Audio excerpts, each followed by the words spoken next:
কি বলবো কষ্টের কথা, জাস্ট তোমরা দেখবে তাহলে বুঝতে পারবে আজকে সিনু কিভাবে বেঁচে গেছে। দেখো এটা সামনের চাকার রিংটা ভেঙেছে, প্লাস তার সঙ্গে সঙ্গে পিছনের চাকাও দেখো ভেঙে গেছে। মানে ও যে কি জোর বাঁচা বেঁচে গেছে সিনু আজকে।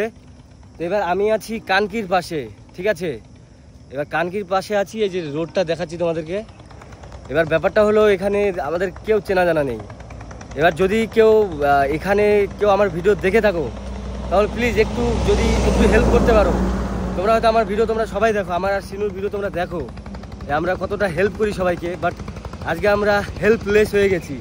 এখানে কাকে খুঁজে পাবে? এই গাড়ি এখন ঠেলেও নিয়ে যাওয়া যাচ্ছে না, এমন পরিস্থিতি হয়ে গেছে। দেখো রিংটা পুরো ভেঙে গেছে, এটা ভেঙেছে, প্লাস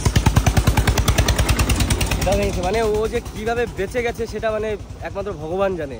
তো এখানে দাঁড়িয়ে আছি, যদি কেউ এই টাইমে উঠো তাহলে প্লিজ একটু যদি হেল্প করো তাহলে ভালো হবে, নাহলে কোনো অপশন দেখি কি হয়, বুঝলে? আজকে সত্যি কলকাতা যাব, কলকাতার রাইড আমাদের এরকম ব্যাডভাবে এফেক্ট করবে আমরা ভাবতে পারিনি। জাস্ট সবাই আমরা এখানে সবাই ওয়েট করছি।